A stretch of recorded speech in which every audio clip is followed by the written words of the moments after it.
You are live. Welcome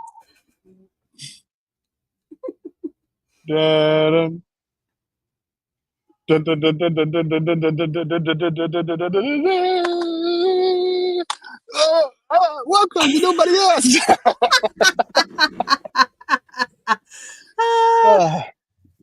Oh, good switch. Yep, Colin was a shark, and I'm on a boat. Whee! Is the boat in my driveway? Yeah. But does it need to be bigger? I mean, it's pretty big. It's a pretty good sized boat. It's pretty big. Oh, it's got a roof. All right. It's got a roof. Oh, there you go. That's shark proof. Shark proof. No sharks. Yeah. Hey, Barbie. All right, well, welcome to Nobody Asked, the show that nobody asked for, backed by popular demand. Last time we were on, we talked about a need to just not talk about, a particular gentleman, and we gathered ourselves and we figured let's talk about the political. We took a week off. That's what the gathered ourselves was, and and we're like, what if we talked about the political allegories of Steven Spielberg's Jaws? Because I saw Jaws for the first time last week, and honestly, I thought that this movie was just a thriller, just a scary shark with shark attacks, and and they fight the shark, and there's probably a boxer involved, and boxer, and I didn't know anything. Exactly. And I didn't know anything about this movie. And it has funny moments and it has many thrillery moments, but you can see that Steven Spielberg is already has just a masterful command of theme and allegory in this movie that is about a killer shark. And it is so good. The type of enemies that they have and the human enemies that we have. And it just got me thinking for more than a week now about how evergreen some of these topics are and what we can pull from the movie. And I thought that if we just look at this movie and talk about a movie, it'll feel better than talking about everything that's going on in the world right now. So we can only do so much of that. And it has some interesting ideas that I think that we can dive further into. So you watched it for the first time in I don't know how long. Right. Yeah, I was a child. What did you feel? I feel like I was a child the first time I saw it. So for me, it was just scary back then because it came out in 1975, which was the year I was born. Jaws and Maria are both 50 years old. So crazy. First of all, I wasn't. That information was crazy to me. I did enjoy it. It wasn't as scary, obviously, this time, but I definitely saw what you were getting at when you were like, I feel like this is an allegory. This has got a lot of undertones that I think are worth exploring. And so I did what I have become quite skilled at doing from back when I, would do reality TV show. And I sat and watched and took notes because that's what I do. And so I will set the scene if that's all right. Well, wait, just 1 second because I have to respond to Barbie. Okay. Because Barbie says, what about those Blue Jays? You mean the Blue Jays that are down 1-2 in the ALCS against my Seattle Mariners, my third favorite baseball team? So, and the Cubs and the Mets are both out, so they're now my favorite baseball team for the next month. Suck it, Blue Jays. You might have won yesterday, but you won't win again. There you go. All right. Suck it, Blue Jays. Okay, so Jaws opens on a place called Amity Island. It is, and we are on a scene with, there's a big bonfire, there's a bunch of young people on the beach, there's weed, there's guitar playing, cigarette smoking, a girl makes eyes at a boy, and then they run off. They run off, across the beach, and weirdly, he's like, wait, I don't even know your name. And she's like, I'm Chrissy. And then they keep running. And she's stripping her clothes off. She's fully nude, leaps into the water. This man gets tangled in his own clothes. Okay. Fully tangled. She is swimming way out there. She's not even just swimming. She's got a leg extended fully into the air like a siren. calling him in. I do think that there was an interesting moment with that leg where they're clearly playing with the idea that you've seen the poster for Jaws, even if you were seeing it on opening weekend. You know that this is a movie about a shark. So even when she puts her leg in the air, she does it like that and then like that, so it looks like a dorsal fin for just a second. And I really enjoyed that moment. Ah, yeah. The whole thing was, I mean, and then we're getting a bunch of like under the water scenes where she's nude. I mean, it was pretty impressive how they managed to obscure the fact that she was nude while still knowing that she was nude. So that was kind of fun. Meanwhile, this guy cannot get out of his pants, his shoes, his shirt, and finally gives up and just lays there on the beach while there is screaming upon screaming upon screaming going on as this woman gets yanked under, back up. She's grabbing onto a buoy. She's having, she's doing everything she can. Nope. He's out. He is asleep on the beach. Yeah. Yeah, I mean, it was a very funny scene, and it was funny already to see to see the guy tangled in his own clothes and just keeps giving up on like what are the two things that can motivate a person most? I think the prospect of sex and saving someone from imminent death.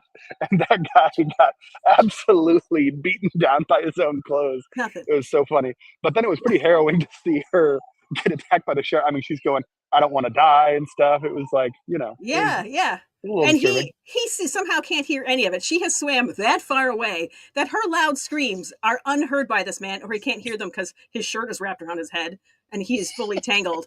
I don't know. So that's the opening scene. Then we move to a less critical scene. We're meeting our characters. We're meeting the police chief now and his family. They also live kind of near the shoreline, and he gets a phone call that's calling him in. But he's really making it clear that this is a low crime town. This is no big deal. What are they possibly going to be calling him for? I'm sure it's going to be about some 9-year-olds karate chopping some picket fencing, because in fact, later on that was what it was about. So they were really trying to sell home. Nothing actually bad happens here. Mm-hmm. Okay, so then he gets, what did I write here? What the hell oh, that's okay. I see. My notes started at the end of Donald Trump's speech that I took notes on. So I have sideways notes that say 14 for 14 missiles knocked out of the sky. We're not supposed to talk about him. We're not you're right. To talk My about bad. him. My bad. Where's the spoons? I forgot. I'll just slap myself. I mean, I just was thrown off because I was like, I don't remember any missiles in this movie. Why is that note there? Okay. So now we're at the police station, and he's filling the chief is filling out. Oh, I'm sorry. We are not. First, he goes to the beach. He goes to the beach. He sees the hand. Yes, we find the body surrounded by crabs. Yeah. Yes, because now this guy who couldn't get out of his clothes, he calls the cops. He says she must have drowned out there. I don't know what happened to her, right? And then they show up and they find parts of her, and it was very clear to the police chief what had happened. He immediately clocked that this was a shark attack, and so when he gets back to the police station, he writes cause of death, shark attack, on the whatever you call that form. The death certificate. That's what he's writing down, right? And so he then heads through town, and you can see that there's a lot of action going on in town. There's big banners about the 4th of July celebration that's about to happen. People are everywhere bothering him about, again, karate chopped fences by 9-year-olds. Yep. But he goes into the hardware store, and he weirdly does buy some picket fencing. So I think, is he about to go fix this guy's fence? Nope. He's using the picket fencing to make some signs. No swimming signs. Danger. No swimming. We can't do it. And so that's what he's there to do. So because he's clocked, we've got a shark problem. He's already decided nobody can go in the water. But then, of course, the mayor and the city council come up to him, and they're like, whoa, bro. What are you doing? Why are you thinking you're going to close? We can't have that. We've got this big 4th of July thing. This is a summer town. Everything happens here for tourism. This is where everybody makes their money. We can't be closing the beaches. Let's just say that it wasn't a shark attack. let's say barracuda. Let's say barracuda attack or a boat accident or something, because a barracuda, people are like, oh, that's weird. But you say shark attack and people get actually scared. So we can't have that, right? We Hmm. can't have panic on the 4th of July. Yeah. And so the beach does not get closed. Yeah. I feel like that scene in particular, and I think a few scenes following it would have felt it like we started this podcast in like the aftermath of COVID. And I feel like that that scene in particular would have felt very COVID-esque, right? Where you start to see the warning signs of some major public threat, and there's just a selfish desire to ignore it because it is inconvenient for business or the economy or something. It is inconvenience, and money is the most important thing. We must keep keep the money churning, and this is the time of year we do that at this Amity Island is during the summer. So the beach does not get closed, and then Mm-hmm. immediately we roll into a scene where the police chief, his family, his wife, his two kids, and pretty much feels like the whole town is at the beach. Everybody's at the beach. Everybody's in the water. The police chief is pretending to look like he's relaxing, but really he's got his eye on the water and on the horizon. He is looking for anything that looks like a shark, and everything looks like a shark to him initially. Literally everything. Yep. You know, people are screaming all the time at the beach. Somebody splashed them, somebody, whatever. And that's what's happening. And every scream he's reacting to, he is a little bit like, oh. Meanwhile, he's got, people that live in the city that are coming to bother him about the most mundane, unimportant things like, hey, man, people keep parking in front of my business. Can we just paint the curb red over here? Because, that's annoying me in some way. Meanwhile, he's just trying to watch out and see if there's a shark that he's not allowed to tell anybody about. Yep. This also Yep. feels He's like also really. telling his family not to get in the water, right? Um, I'm not sure if because they go to the beach another day as well, so I'm not sure if he was telling. I think he might have been. I think he was encouraging them not to go in the water.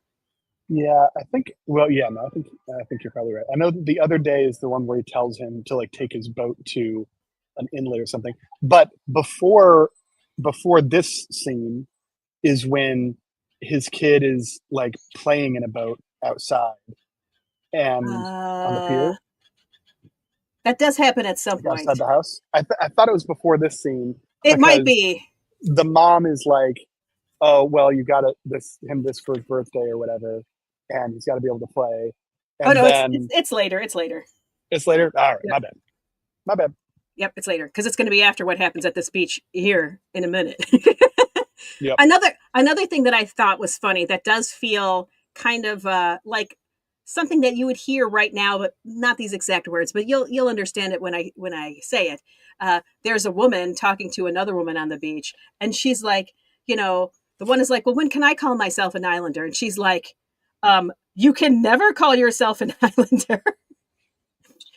You need to be born here or you're not an islander. So this is Mhm. one of the back conversations that's happening on the beach, which I'm sure we can all relate to in these trying times.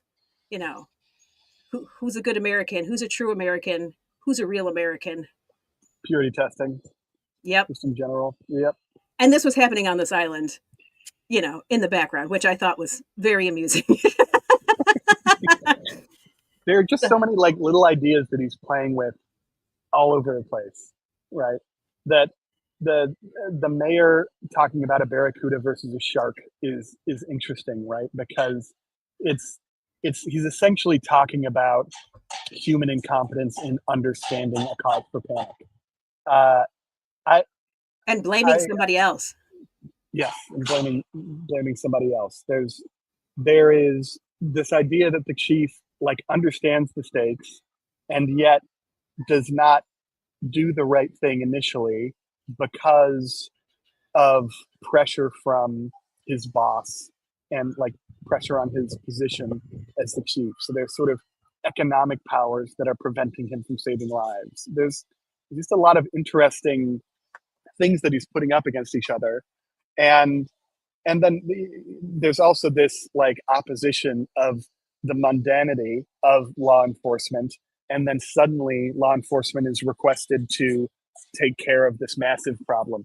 There's just a lot of very Massive. interesting ideas that are being explored Massive. even really early in this movie. Yes. Yes. Okay. So at this point, you know, he's out there looking at the water. He's freaking out. And we see some kids that are.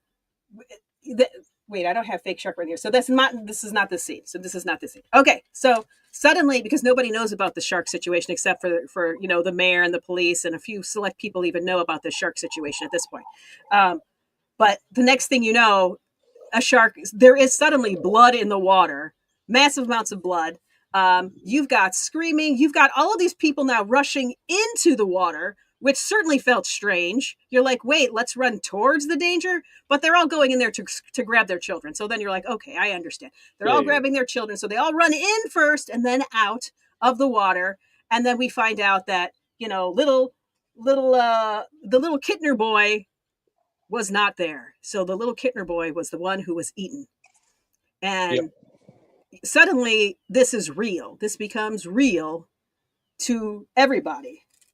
And we have a town hall meeting that then erupts to discuss all of this. Outside of the town hall meeting, there is a sign for a reward. It was put up by Mrs. Kittner, the little boy's Mm-hmm. mom, for $3,000 to dispense with this shark. Can I Yep. can I interrupt for a little bit of an off-topic Uh-huh. entry? Uh-huh. I'm going to a community board meeting tonight, and I heard that the last one devolved into name calling really fast, and I'm really excited, and I hope that happens again. Uh, That does sound awesome. because Andrew Cuomo and Zoran Mamdani are they're going at it in the press, and the election this is the last board meeting before the election, and so I'm hoping that when they take public comment, there's all those famous videos of like we're talking about the landmarks project, and she's like, somebody in public comment is like, I don't know how to open email on my phone. And I don't think that's fair. I'm just really hoping that's what this is like, because otherwise it's just a waste of time. Oh, Just a so little you're there for the drama. You're there for the drama. I love that. I'm there Okay. for the drama and potentially to generate business, but Okay, so now at this town hall meeting, we do. I mean, everybody's there. There's concerns. The chief finally, finds his balls and he says, "We are going to close the beach. We are going to." Right? He finally stands on, what he thinks is right, and he just says it. We are going to close it. But then the mayor says, "For 24 hours, just for 24 hours," because he was, the mayor again. He's only concerned about the beach being ready for all the tourists so that they can make money, and it's a real push and pull between the two of them. it's a push and pull between the two of them. But the other thing is interesting is that like people are talking about the reward from the mother of a dead child in this meeting, and then there are business owners that are clearly asking. Like he says that the beach is going to be closed. It's not a concerned citizen that asks him; it's a business owner. And Right. there's a little bit of a groan from the audience There because it is. is the businesses that are in this town hall meeting. So they're like, okay, we can go after this reward, and that will also solve our problem, which is that we need to generate revenue. And so, in the aftermath of a dead child, you're smacked in the face with like people's economic concerns. And it just Yeah. feels so real.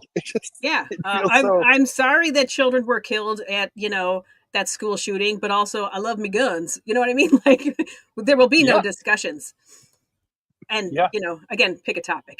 There's so many that fit this mold.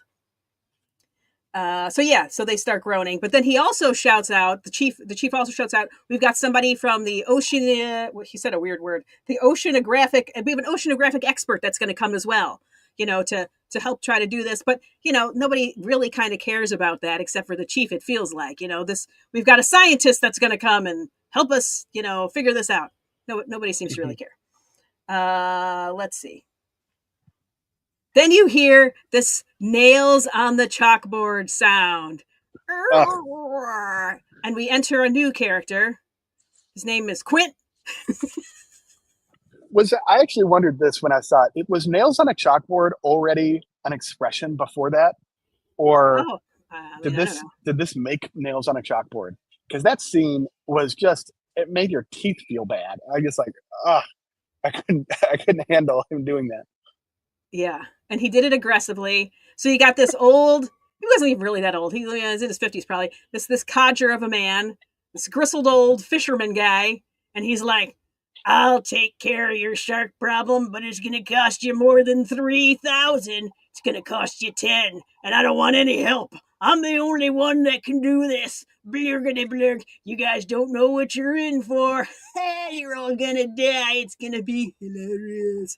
Like that's what he was That's a like. really good impression. And a very emotive face to go along with it. Yeah, so that's that guy. That guy, yeah, and it kind of just silences the room because he's clearly like a town eccentric of some sort. Yeah. Uh, and they kind of just sort of just let that weirdness go. Uh, but if you want to preserve your tourism, it's going to cost you 10K. That's what he was like.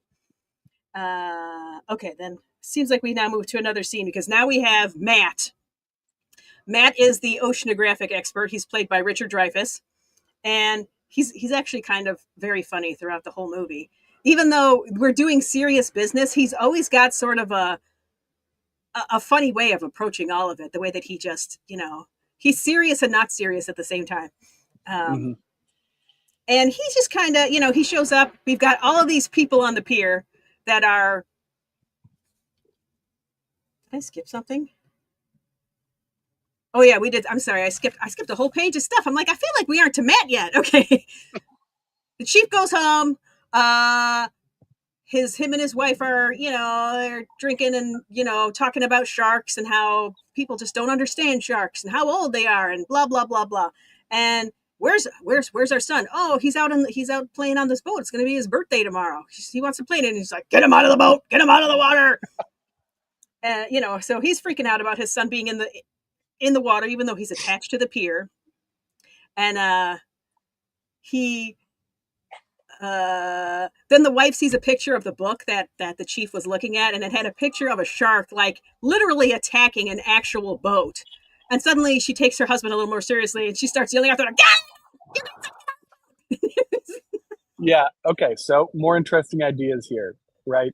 Like the we've seen it a couple of times, which is the impulse, even in the face of danger, to stand in denial of it, to not take precautions, because to take precautions into account is to acknowledge the problem. I mean, I'm adding the because, but over and over again in this, it really feels like the chief is the first one to say, "Big problem," but everyone has this urge to be in denial of it. And then I think something interesting there is the presentation of alternative evidence, right? Oh, well, sharks are dangerous, being in the water is dangerous, but the boat is fine. And then piece of data that the boat is not fine, and immediate change of tune. Now, I don't know if that feels very realistic anymore. I think that except now it was from a people would just say trusted. it's AI generated. Exact. Well, now they would say that, but we also live in a world where nobody trusts any sources anymore. And I think back then there was some trust. So Yeah, all sources are questionable now. And so it makes it very difficult to compel someone with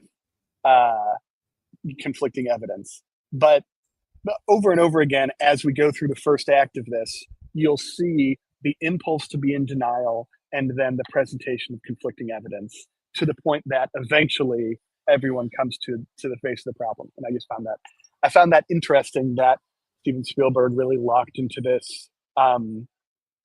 this instinct to deny danger, to yes, not believe that there are new forms of danger out there. absolutely. Now with that in mind, we there was that $3,000 reward. Now we've got a couple of ding dongs on a different pier.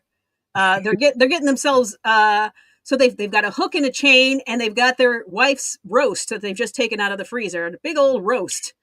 And they hook it on the hook and they chuck it into the water. We'll be like, we're going to get that $3,000. My wife's going to be mad I took her roast, but it's going to be worth it.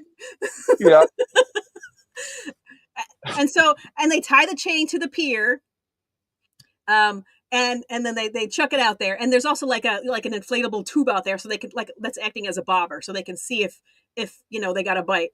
And they watch, and of course, the old shark does his job. He shows up, grabs that pot roast, and yanks the whole pier off with one of the guys still on the pier. So he's being like dragged around by a pier, on the pier with one. I mean, you got to question how big a shark is if you're now being dragged around on a pier by the Yep. shark, right?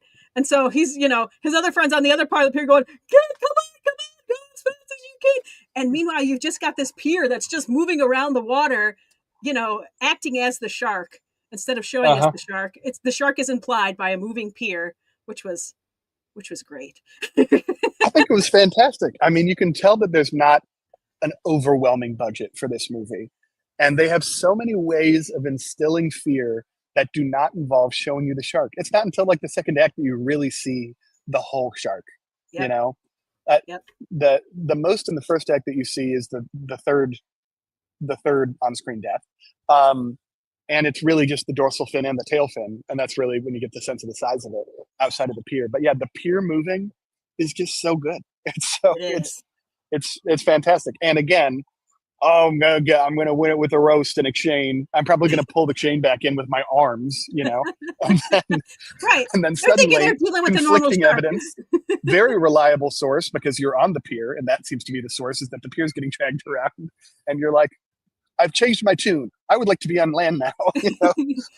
Well, so they might like to be on land now, but now it's morning, it's the next day, and now the harbor is just filled with people that all want to go out and get this shark.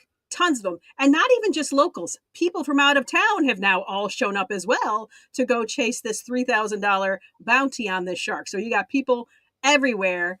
And that's when the oceanographic expert Matt shows up, and he's giving some of these ding dongs a hard time, like, hey, there's too many of you in that boat, like as if that's going to be what the real problem is, like he's just messing around with them. He thinks everybody's silly. And then, there's a point where he says, what happened here? I've written things that are confused. Oh, okay. Here we go. He wants to go look at the body. So they go to the coroner and they go look at the body because he wants to have a better idea of what kind of shark are we dealing with, because there's all kinds of sharks out there. And he looks at the body, and there's organs that are ripped fully out of the body. We've got severed limbs. We've got all of this kind of stuff. They don't show it. He just talks about it in a very clinical fashion, like a scientist, like an expert would. Boy, do we hate those guys that know stuff and use fancy language to talk about it.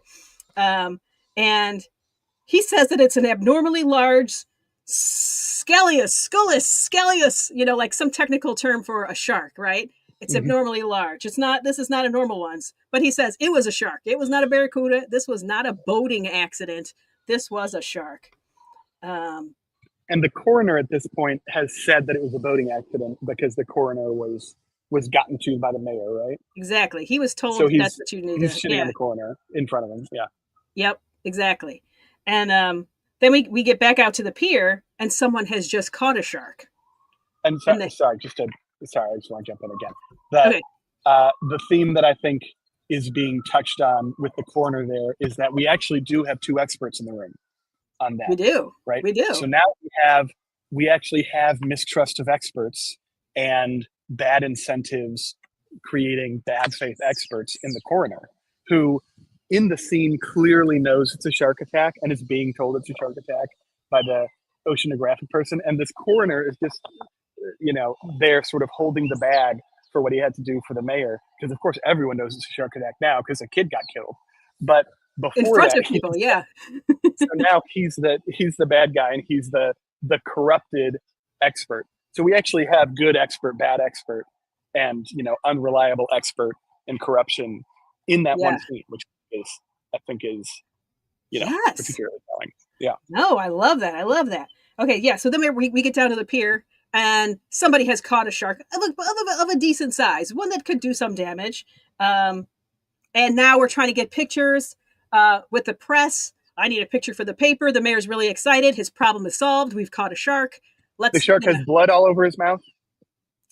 Yeah, conveniently. Yes, like almost like it's been painted on.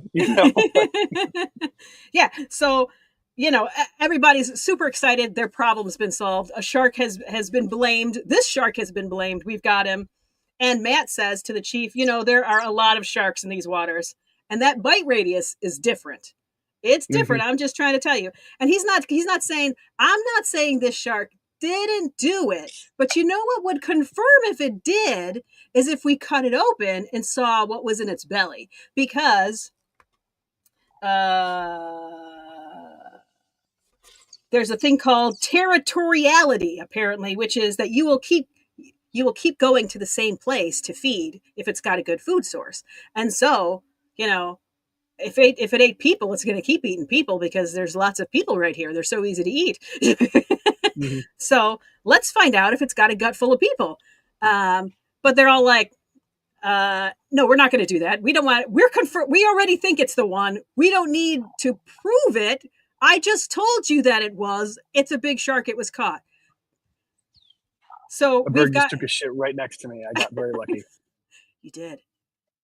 So we've got the scapegoat shark. We don't want to explore this further. We don't want to prove yes or no. We are happy with the answer we've already concluded is the truth.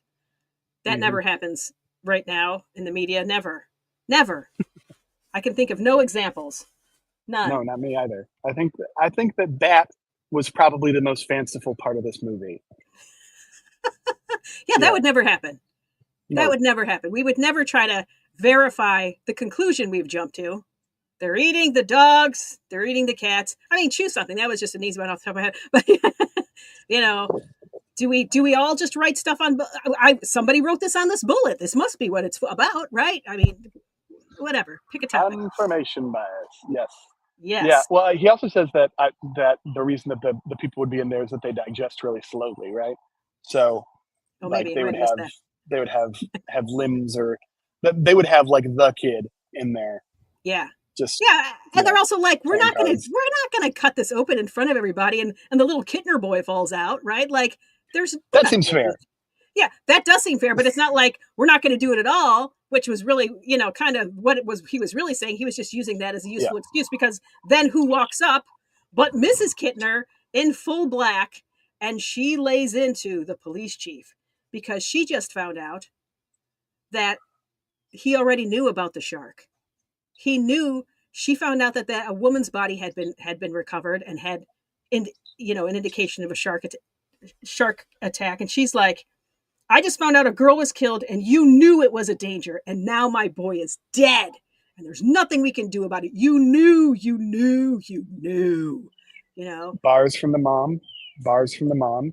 Yet again, sort of the wrong person being blamed. But I think that both he and the coroner have significant blame to take on. It's just that somehow this fucking mayor is getting out of everything. The mayor and the city council are getting out of everything, and they're the ones, you know, pulling Right. strings. Right. But who's the face, right? Who's the one that's out there that's supposed to look like, you know, they're fighting for the people.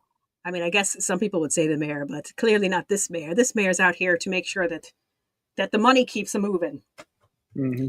So, and she does slap the police chief to really sell it, and that because the police chief has already been struggling with this internally, that this is just, it's tearing him up. He is a wreck. So now we go to he's at his house. He's getting he's drinking a little bit at dinner. He's not really eating his food. And Matt, the oceanographic expert, shows up, brings some more wine, and he kind of lightens the mood a little bit. Yep. Um, what do we do? Matt arrives, tells us. So he starts telling a story about when his boat was attacked when he was a little kid, and how he kind of ended up getting into this. That he himself has had experience with sharks of this nature, where his actual boat was, beaten up by a shark, and he, somehow he made it. He made it back to shore. He swam back to shore, and Mm-hmm. he really drives home the fact that they caught a shark, not the shark. So let's go and cut that thing open. Let's go see if my hypothesis about territoriality is correct. And so they go back to the shark. It's dark out. We don't have a big old audience looking anymore. Let's cut this thing open. And There was no person inside that shark. It was full of fish and a license plate from Louisiana. It came in on the Gulf Stream. This shark came in on the Gulf Stream. It's not been feeding in these areas of these beaches that this expert has decided is where this shark is from, because he's a scientist and he's figured it out. Yep. Let's see. Oh, and so now again, the chief is a little bit schnockered at this point. So Matt is able to talk him into, let's go get on a boat. It's dark out. It's feeding time. Let's go look for him. Let's go do it. Some real drunk behavior. Let's go get on a boat. The chief is not a person who really likes being on a boat, despite the fact that he's on an island. It's not his bag, but he decides to get on the boat. Mm-hmm. We go get on this boat. That's it looks like it's Matt's boat because it's got a lot of equipment on it so that he can see under the water. It's got all of his stuff on there. And they go to where Matt believes the feeding grounds are to try to prove his hypothesis. And they find a boat. And that's Old Man Gardner's boat. So they find Old Man Gardner's boat. And so Matt gets on his scuba gear in his tank. And he's like, let me go check something out. Let me go check this out. And the chief's like, what? Why would you want to get in the water? Are you crazy? And yeah, he is crazy, but he does get in the water. He goes under the boat. There's like a hole in the boat indicating that a shark has possibly taken it out, and he sticks his hand in there and he pulls out a giant shark tooth, and he's like, confirmation. Also, look at the size of this thing. And then the next thing you know, Old Man Gardner's, swollen face comes floating by. Yeah. Quite the jump scare. Matt, of course, drops the cool tooth. That would have been great evidence. Drops it, freaks out, gets out of the water, tells the chief what he saw. We got a waterlogged corpse down there, and now let's go find the mayor and tell him what's up. Yep. Do you think that they're going to be able to convince the mayor?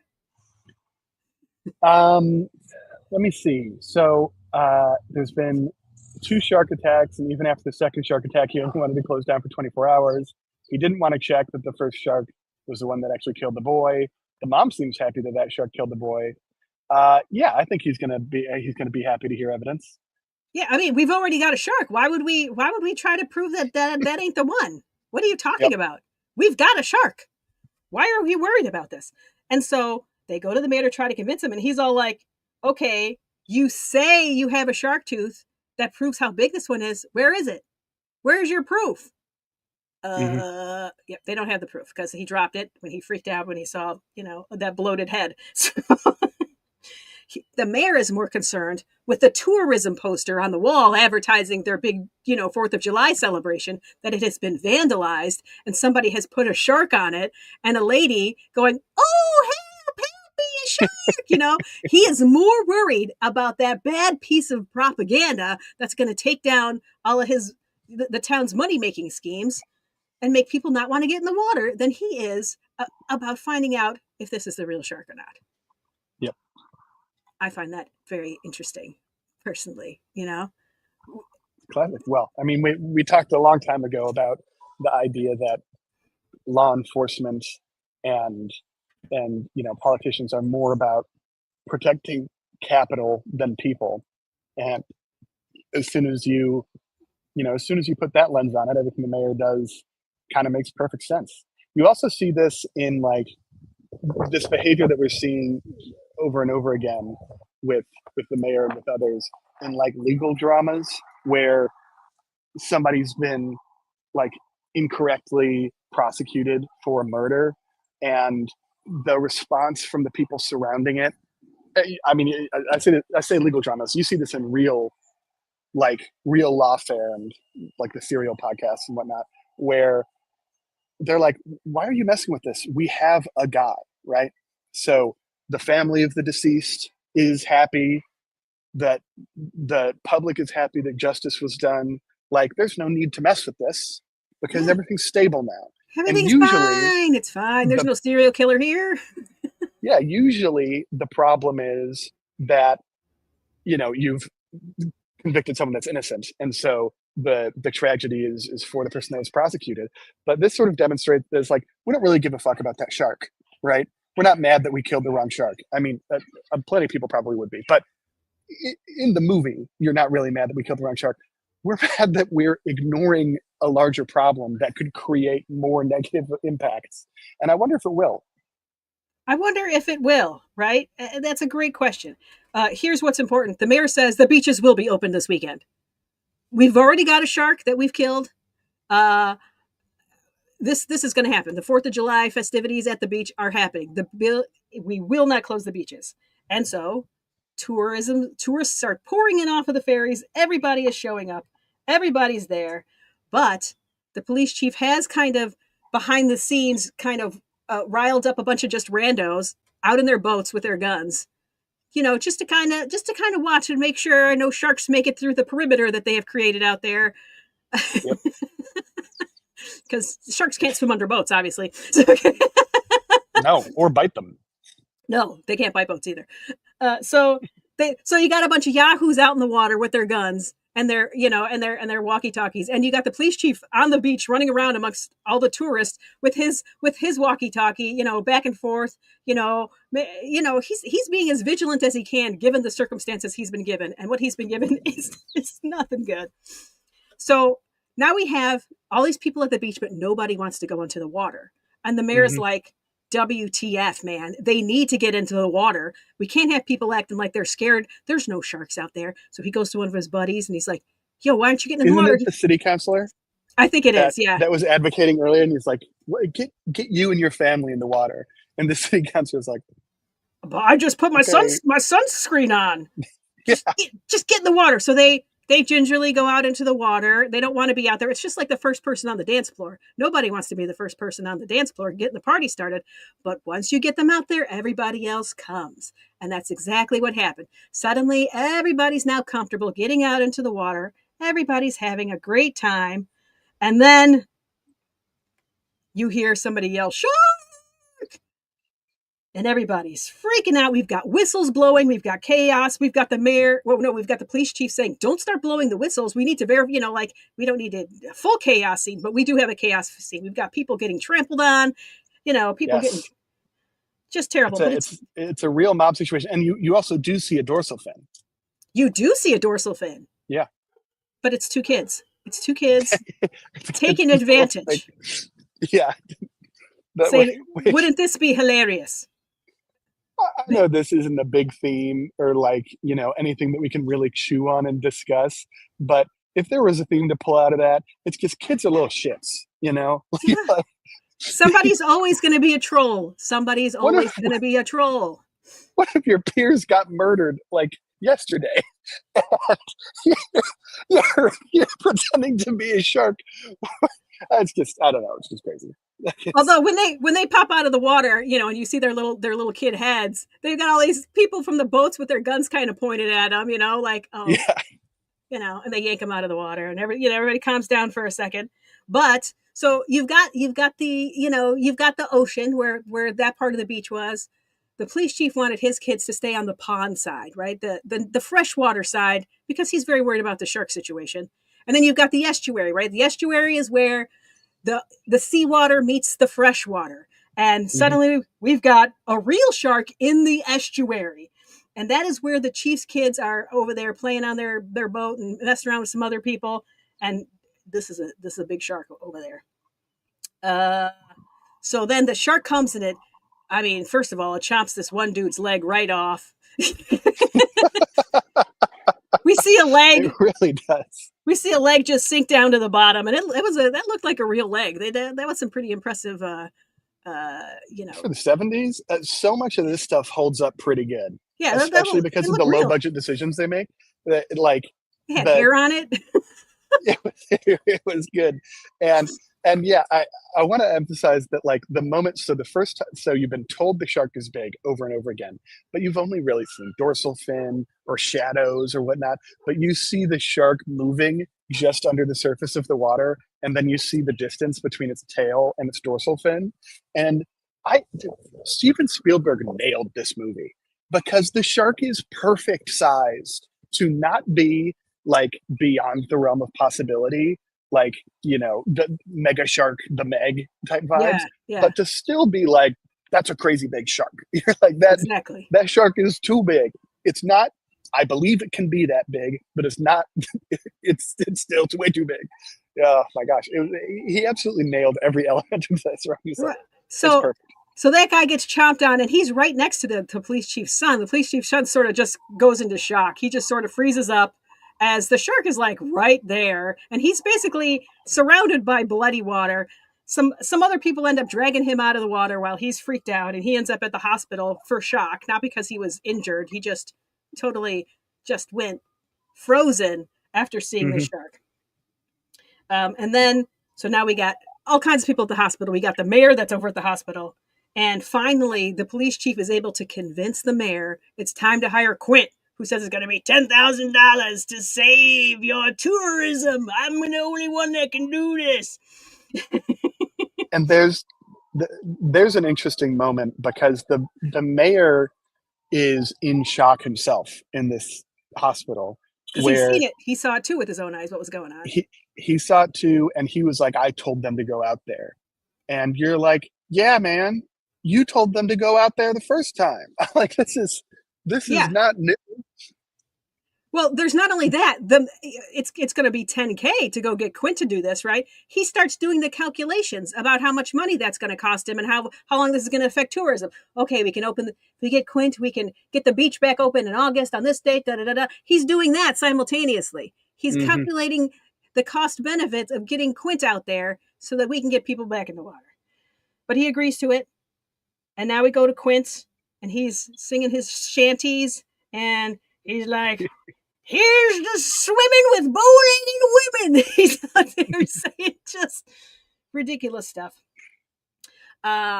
But Matt wants to help him, and he's like, "Oh, you're a city boy with your little smooth hands. You can't be out here doing this with me. I'm the real tough guy." Boop, bop, bop, boop, boop. And Matt's like, "I don't need this working class hero crap." So Yeah, they don't like good each stuff other. there. They don't Good like each other. well, more economic themes. Also, it has to be emphasized that uh, the fisherman's resume is on the walls. Like, it becomes very clear why he thinks he's the one that's qualified for this, and it's that his dock or house or whatever is absolutely chock full of shark jawbones. I mean, this dude just kills sharks. This is his whole thing. Yeah, I It's mean it's his so good. boat is named the Orca, so that's a shark killer right there. Um, Yep. Ultimately, they end up all going fishing, so it ends up being Matt, the police chief, and Quint. I think the police chief is just there because he just feels morally obligated to see this through to the end, not because he has the least bit of skills when it comes to being on the water. He does not, but he has a little bit of a hero complex, and he does need to see it through to the end because everybody is counting on him in his own mind. Um, he does a farewell with his wife, the traditional, seafaring farewell that a husband gives to their husband, that a husband and a wife do on the beach, like they may Hmm. never see them again. Blah blah blah. And then they sail away, and Quint is just yelling every nautical phrase that he can think of. Hoist the main jib, gig lines, farewell. No, he didn't say farewell. He just said every ridiculous nautical thing you can think of. He said bow and stern. He was explaining bow and stern to the chief, I think, at one point. Yeah, He there was a said lot of. he said damage control central. I mean, he just was naming nautical stuff. It was just a litany of nautical nonsense that came out of his mouth, which was very funny. I thought about asking you about that because It was nonsense. it was not it was nonsense. Yeah. See, I don't think that we knew for sure. It felt nonsensical, if we're being honest. I don't think we knew for sure that it was nonsense. But I had a similar experience with another piece of media called Department Q, which I bet Dad would like. Oh no, we've Um, seen it. We liked Department Q. It was good stuff. okay, so there's multiple scenes at a climbing gym, right, in Department Q, Okay. and the stuff that this climbing instructor is saying was I was watching with Justin, and we were both like, I can't do this because the show is so good and so serious and just dark and gritty. And then to just hear this guy rattle off like climbing buzzwords was the most like the most I've seen Free Solo once type. Like the writer has just seen one piece of climbing media because they're saying nonsense all the time. It's so funny. Well, It's so this definitely felt like nonsense on purpose. Like he knew he was saying yeah, nonsense because he knew that they didn't know what they were talking about. I will say yeah, Matt did know, but whatever. Those two just like rubbing each other the wrong way at this point. Um, yep. let's see. So they go out there and we've got Quint. He hooks himself up to this fishing rig with like some Fifth actual like. Mardiv says, "Nah, it was just a movie. Don't overanalyze it." Okay, what should we do now, Mom? Oh, show's over. We can't analyze it. Boo! Yeah, What am I oh, doing in this boat? I'm on the I'm sure boat. Steven Spielberg didn't have any. He had no goal to have subject or theme or allegory in it. That's Yep. why you know Yep. it was really all about the shark. You remember how in the whole movie they were talking about how bad the shark is? Yep. And they Oh wait, literally no, they literally just meant shark though. This was no. They were just talking about a shark. no, he's talking Uh, about a shark. But there's something interesting where it feels like in every other movie they have to justify why the bad guy is doing a bad thing, and this time they're just like, "There's a shark that's eating in this beach," and yeah. it clearly thinks that it's allowed to eat in this beach. And it's really big, but they're not like the shark is evil. They're just like No. they're like this is a very determined, very big shark. He's causing us economic problems, so he needs to get out of here. Yes, the classic just a movie thriller ideas that we always set up the stakes in terms of economic pressure on a small beachside town. That's what we Yep. do. Yep. Shut up, Fifmar. All right. So now we have Quint, and he's got this big fishing pole that he has strapped to his body, and he's out there. They've been chumming the waters. He's out there, and you know, he's trying to get it going, and uh, suddenly, I don't know.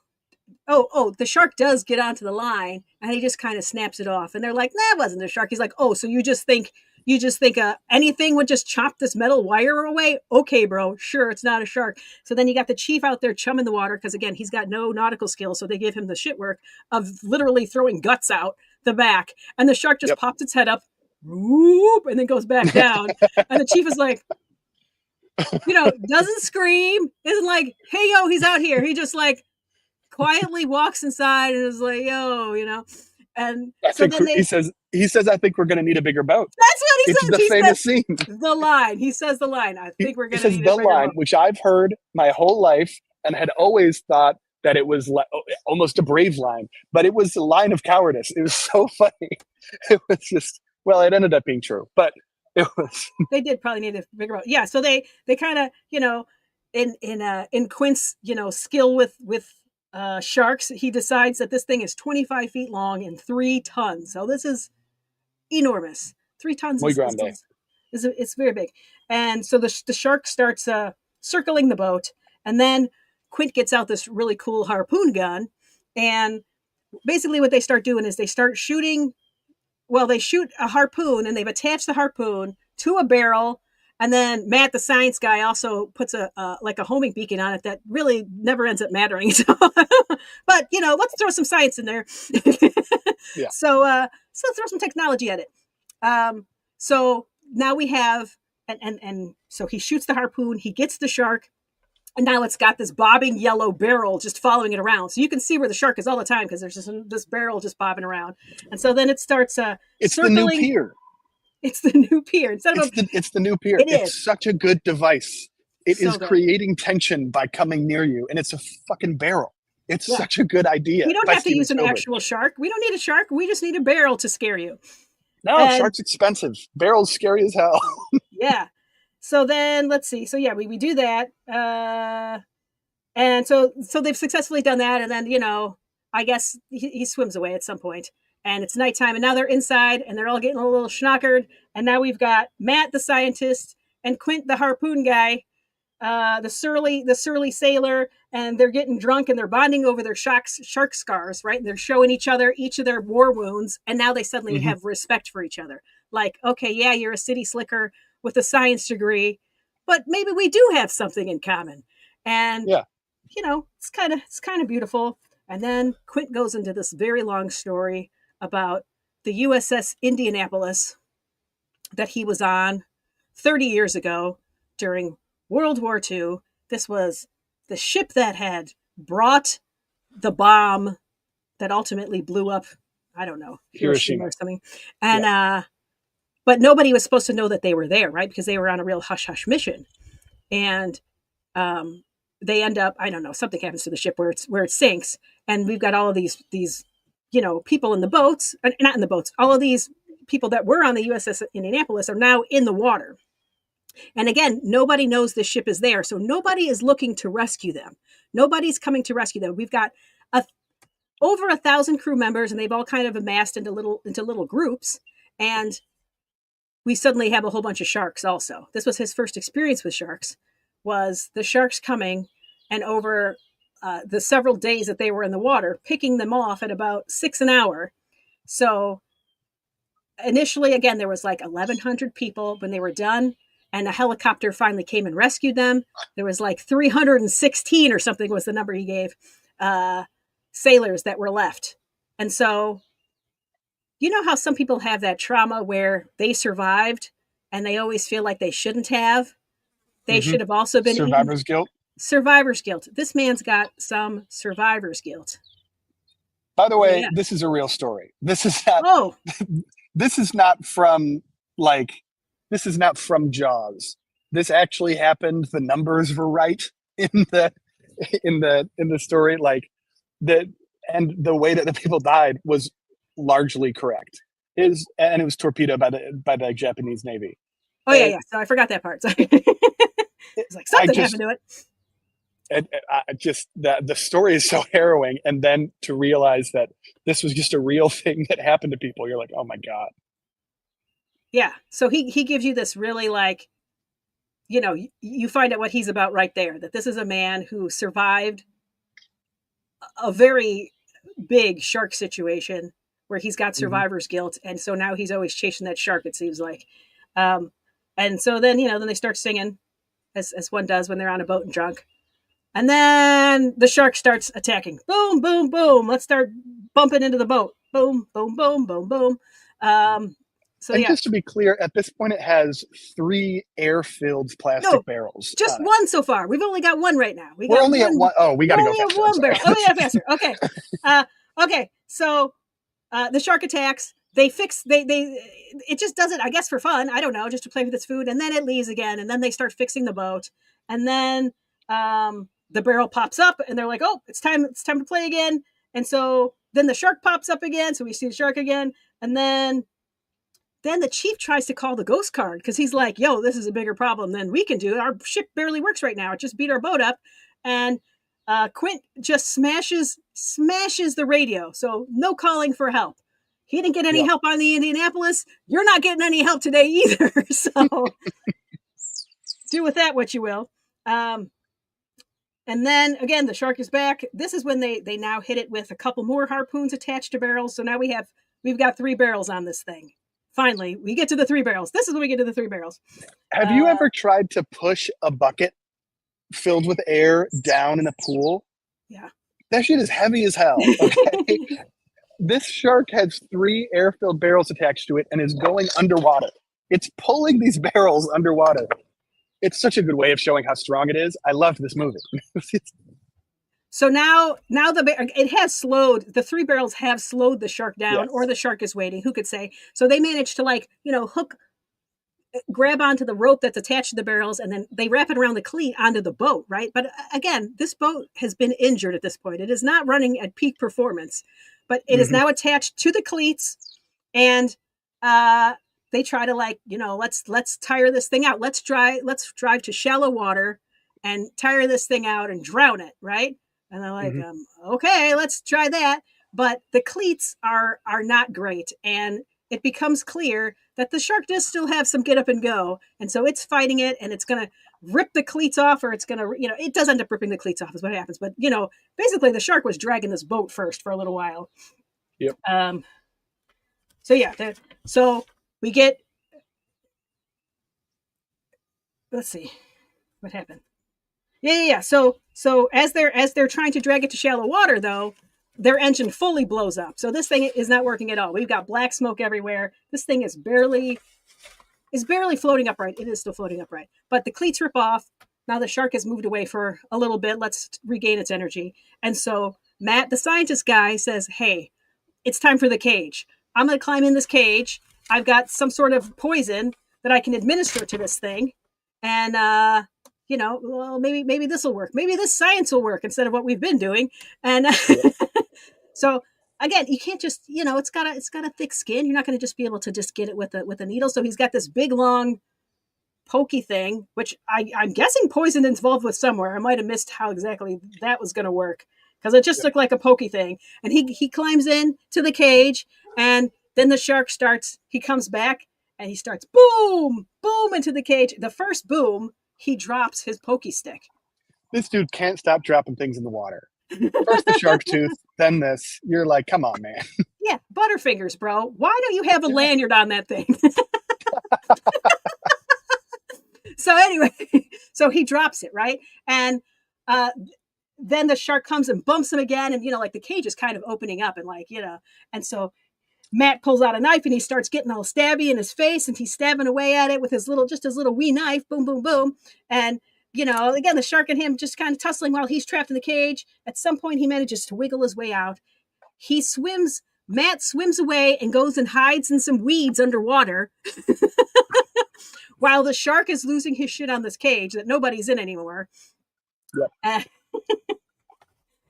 That's the end of Matt. We don't see Matt for a while. Barbie says, pokey thing, also known as a spear. Was it a spear? Well, I mean, I guess it could have been. It was spear-like. I'll tell you what it certainly was. It was certainly pokey. It was a pokey thing. Let's see.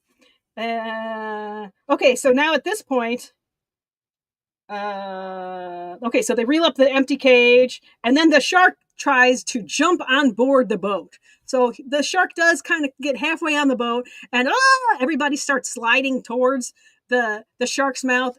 Into the mouth goes Quint. Chomp, chomp, chomp. That's the end of him.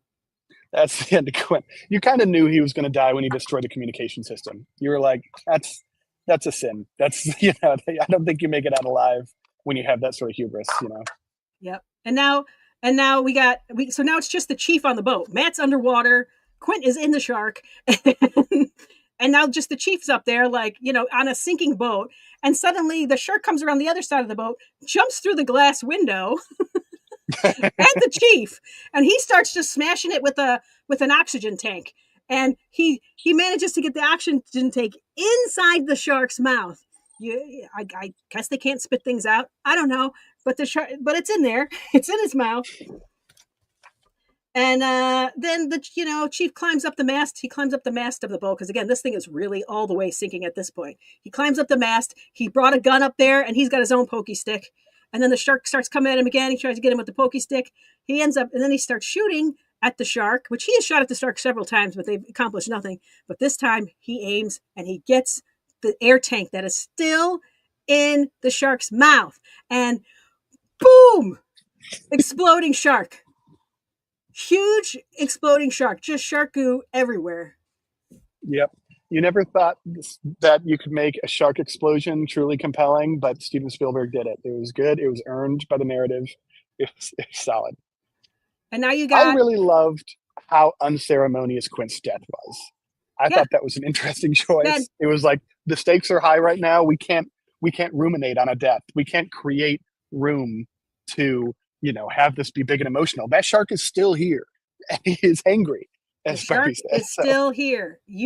But also, again, it feels like he wanted to die via being eaten by a giant shark on some level because he did a lot of stupid things. Did he have to run the engines at full force while pulling a shark when his engines was already not working? No, he did not have to do that.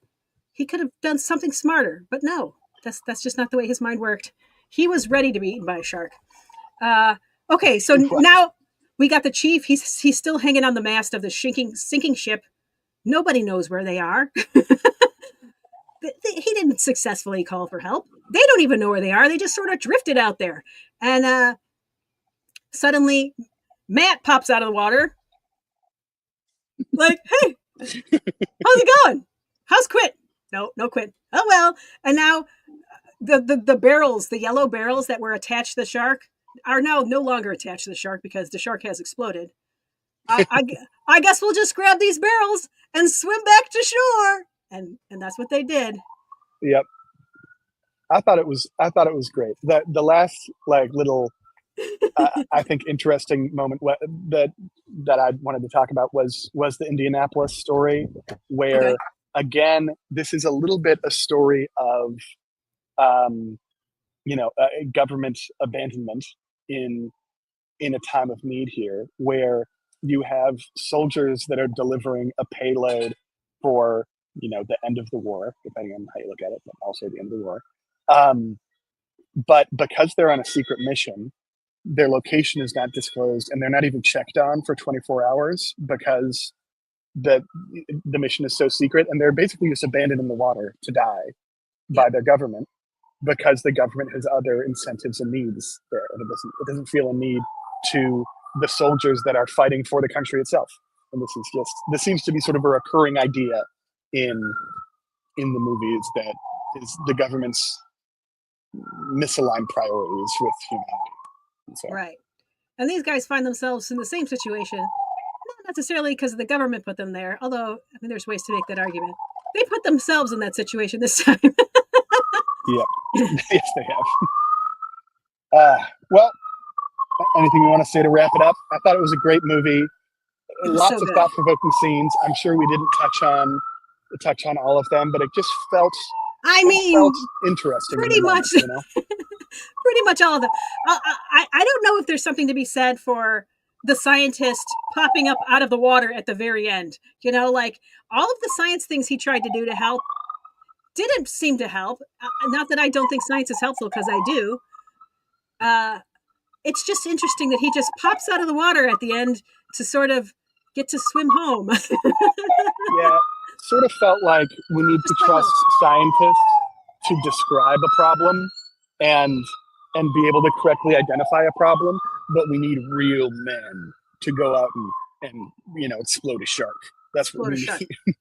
But also the Exploding a least shark is a real man's job. but the least qualified person that was out there. Yes, he was the police chief, but he had no business being out on the water.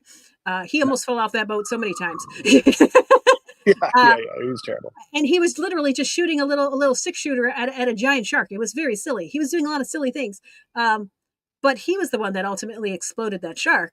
So is it a little bit of, you know, anybody can be the hero?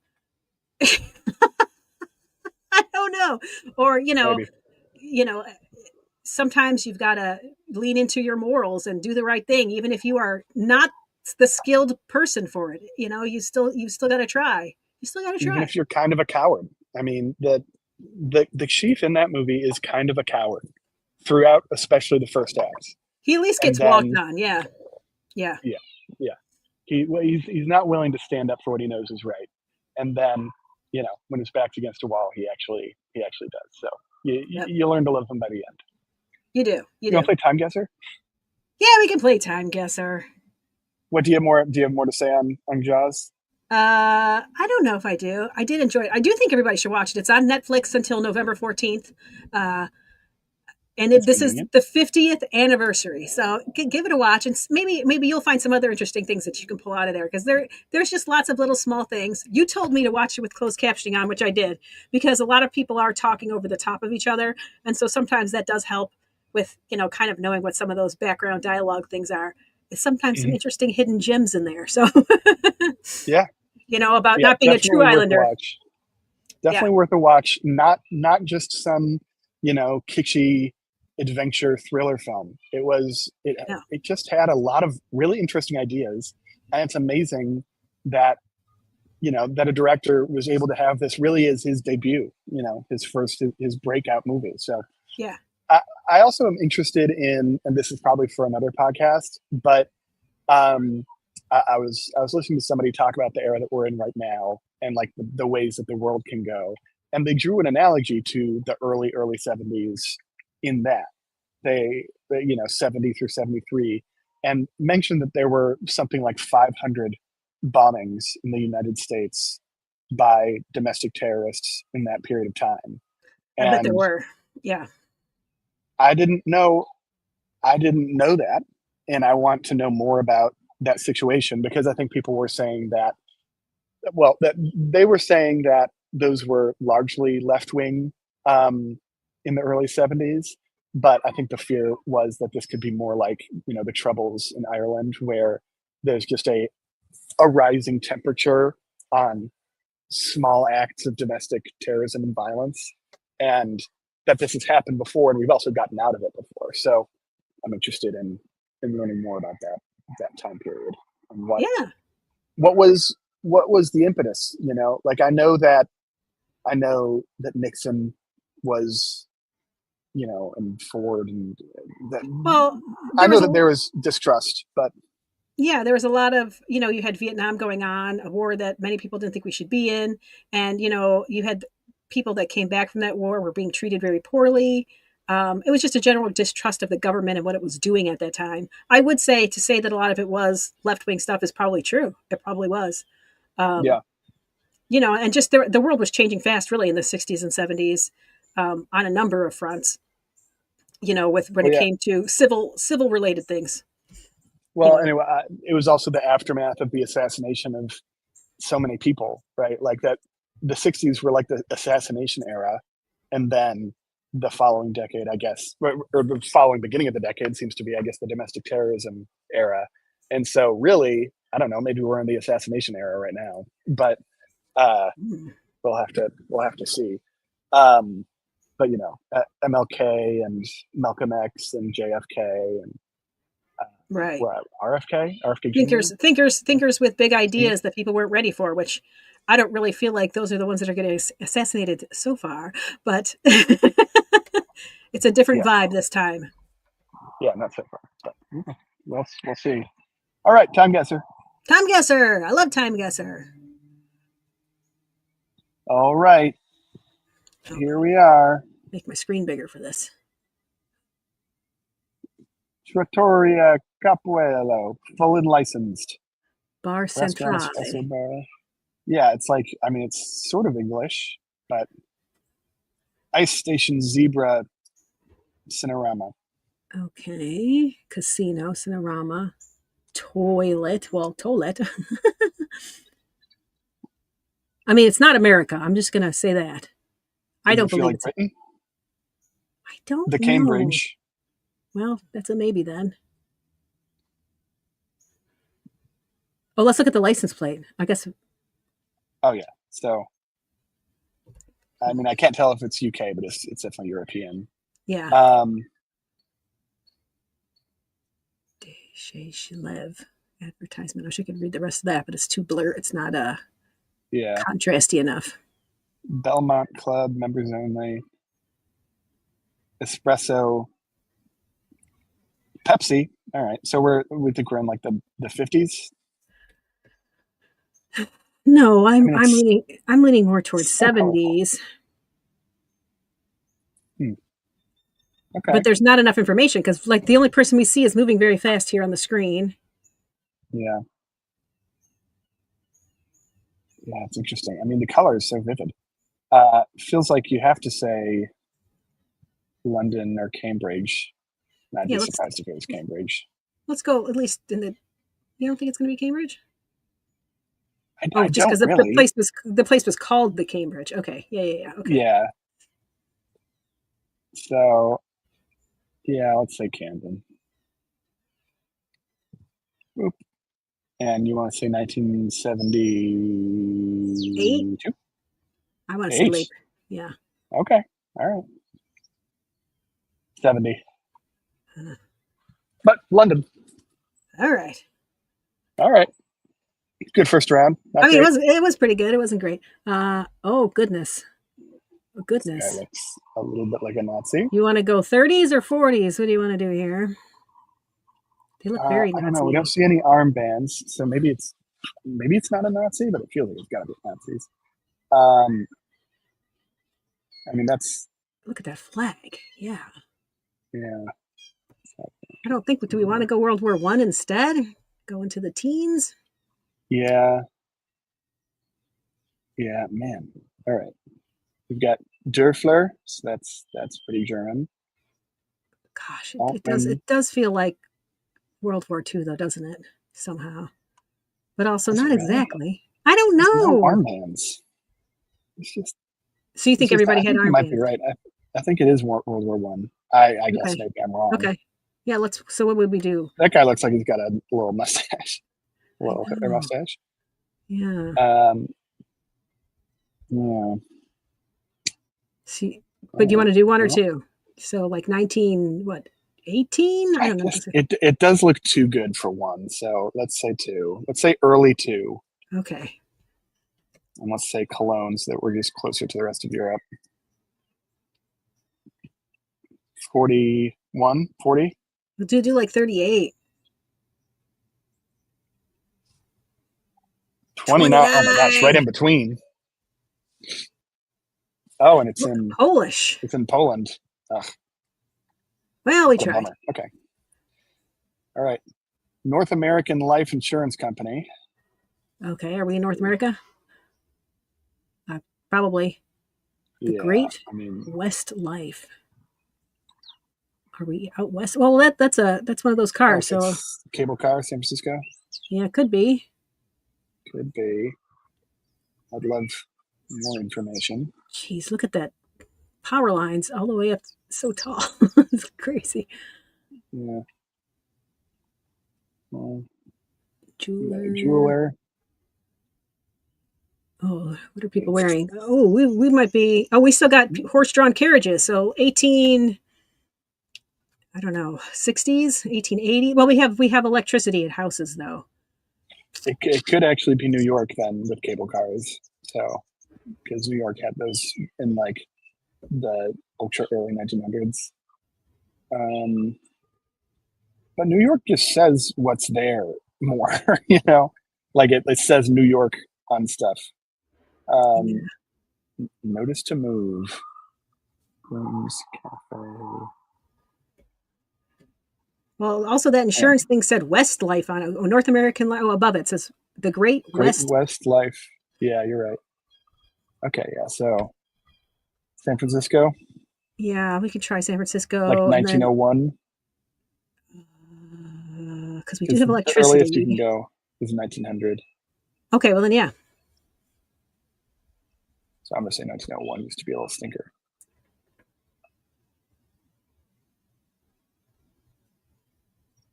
Just somewhere. What the 13. hell? Edmonton. Canada. Interesting. Wow. Was never going to get that right. I guess it is north.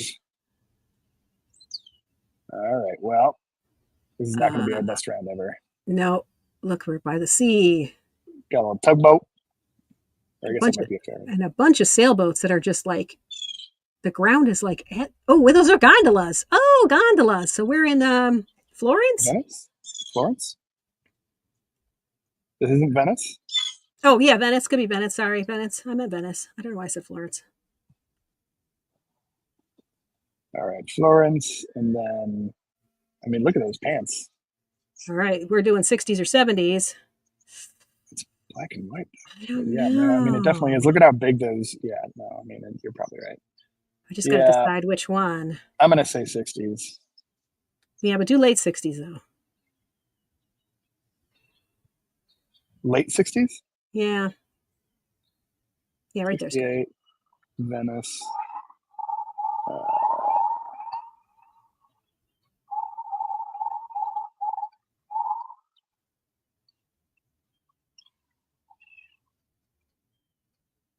Uh, other side of 73. Venice. 73. Wow. Did you say the other side of Venice? So at least we're in the right Yeah, we were incredibly close. Oh, Um, oh, this is oh, this is Memphis. in Memphis? Memphis. Yeah, Memphis. Oh, and this is, okay, so this is 2025, right? Because, Oh, you know what? It could be. Do they do ones that current? Yeah, let's do it. yeah, we do. This is when Trump sent National Guard to Memphis. All right, I remember seeing it on the highway. It's right by the Now highway. yeah, but which one? Like, Um, is it on the south side of Memphis, or you gotta make me think Memphis about is it. a beltway and stuff? I would think it would be more north. Oh, I don't know. Maybe it is the south. Like, is it? Do you see it when you're coming into Memphis going to Mississippi, or? That's a great question. It's been a little while. Do you want me to yell at your dad? He's over there. Hey, Yeah. Brink! Hey, Brink! The pyramid in Memphis, do you remember which highway that's off of? Do you remember which highway it's off of? 20? And do you think it's north or south of? It's an east-west.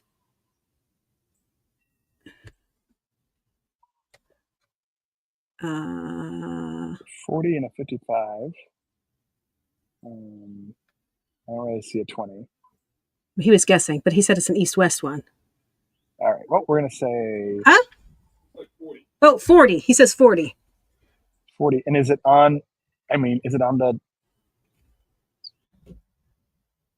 Arkansas side of Memphis? Is it on the Arkansas side of Memphis? He's looking it up. Okay, well, Feels like I'm not using that. I'm not using that. All right, we're gonna say it's right here. Okay. I guess that. Oh, sorry, it's on. No, it's on the actual. So Yeah. Yeah, we're gonna say it's right here. All right. So it's on the Tennessee side, but right on the border. It's like in Memphis. Wow. It is. Yeah.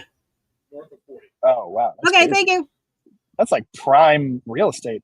Oh yeah. Members of the National Guard on patrol outside Bass Pro Shops in Memphis, Tennessee. Well, I mean, we knew exactly where and when it was, though, didn't we? I'm like, yes, I've been there. I know where that is. All right, final score 36,000. Not our best. Not our best. That's okay. But I also don't feel like we were like. I mean, other than Edmonton, Canada, that one we were way off. Yeah, that one was insane. That was bonkers. Well, guys, go watch Jaws. It's good. Go watch Jaws. We're the first people to discover this movie, and we won't be the last. Nobody's ever seen it before, and they really should watch it. Yes, it's sort of an underground thriller, but we're going to need a bigger boat. A guy named Steve Spielberg. Yep. Yeah. Just nobody's heard of him either. He's a real independent kind of director. Yeah, and he's also so many other. He's got so many. Yeah, he's got so many other movies. Like, and one of these looks interesting. I think I'm going to try out Indiana Jones after this. Oh, do you think that's a historical drama? No, I think it's probably just about a guy from Indiana. Oh, all right. What do you think the chances are that you'll see Nazis in it? Like 0. Yeah, he's from Indiana. And if we see Nazis, they will not melt. You're such a hater. It's the Ark of the Covenant. It's the Ark of the Covenant, man. Yeah. All right. Of course it'll melt your face off. Have a great week. Or rest of your week or weekend. Bye. All right, I'll press enter. You press it. It's your job. I'm just going to